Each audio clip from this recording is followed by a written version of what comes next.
তারুণ্যের প্রথম ভোট ধানের শীষের জন্য হোক। সেই আহ্বান, তারুণ্যের প্রথম ভোট ধানের শীষের জন্য হোক। প্রিয় ভাই বোনেরা, দেশের প্রায় 13 কোটি ভোটারের মধ্যে গত 1.5 দশকে ভোটার তালিকায় এ পর্যন্ত প্রায় 4 কোটি নতুন ভোটার যুক্ত হয়েছে। তোমরা ভোটার হলেও ফ্যাসিবাদ চক্র তোমাদের ভোটের অধিকার কেড়ে নিয়েছিল। আসন্ন জাতীয় নির্বাচন সামনে এবং এই আসন্ন জাতীয় নির্বাচনে তোমাদের হারানো ভোটের অধিকার পুনঃপ্রতিষ্ঠা এক বিরাট সুযোগ তৈরি হয়েছে। এই সুযোগকে কাজে লাগিয়ে স্বাবলম্বী বাংলাদেশ গড়ার লক্ষ্যে বিএনপির গৃহীত পরিকল্পনা বাস্তবায়ন করার জন্য পলাতক স্বৈরাচারের শাসনামলে গত 1.5 দশকে ভোট প্রয়োগে অধিকার বঞ্চিত 3.5 কোটি ভোটার সহ সবার সমর্থন এবং সহযোগিতা চান। আজকের এই সমাবেশে উপস্থিত ছাত্র দলের নেতা কর্মী এবং প্রিয় শিক্ষার্থী ভাই বোনদের মাধ্যমে সারা দেশে সকল শিক্ষার্থী এবং তরুণ প্রজন্মের কাছে আজ আমার একটি আহ্বান থাকবে।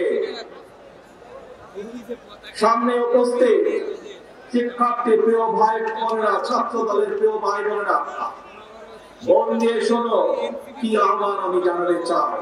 তারপরে আমার এই আহ্বানের কথা ছড়িয়ে দাও তোমাদের সকল শিক্ষার্থী, সারা সমগ্র বাংলাদেশে ছড়িয়ে ছিটিয়ে থাকা সকল শিক্ষার্থী, সকল আগামীর বাংলাদেশ ভবিষ্যৎ প্রজন্মের কাছে যারা নতুন ভোটার, তাদের সকলের কাছে আমার এই আহ্বান ছড়িয়ে দিবে। পারবে ছড়িয়ে দিতে? পারবে আমার আহ্বান ছড়িয়ে দিতে? আসো তাহলে বলি আমি কি সেই আহ্বান। মন দিয়ে শোনো, প্রথমবার আমি তোমাদেরকে সেই আহ্বানের কথা বলবো, তোমরা পরে আমি বলা শেষ হলে আমার সাথে তোমরা আবার পরবর্তীতে বলবে কি সেই আহ্বান। তারুণ্যের প্রথম ভোট ধানের শীষের জন্য হোক।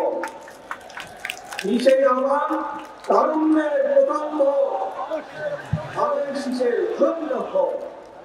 তারুণ্যের প্রথম ভোট ধানের শীষের জন্য হোক। আল্লাহ হাফেজ। আসো আমরা আজকে প্রতিজ্ঞাবদ্ধ হই, ভবিষ্যৎ বাংলাদেশ, সৈন্যের কাঙ্ক্ষিত বাংলাদেশ গড়ার জন্য যা যা প্রয়োজন, নিজেদেরকে যোগ্য করার জন্য যা যা প্রয়োজন তোমরা তা সকলে গ্রহণ করবে। এই হোক আজকের প্রতিজ্ঞা। আজকের প্রতিজ্ঞা হোক তারুণ্যের প্রথম ভোট, তারুণ্যের প্রথম ভোট ধানের শীষের জন্য হোক। আল্লাহ হাফেজ। বাংলাদেশ জিন্দাবাদ, বাংলাদেশ জাতীয়তাবাদী দল জিন্দাবাদ।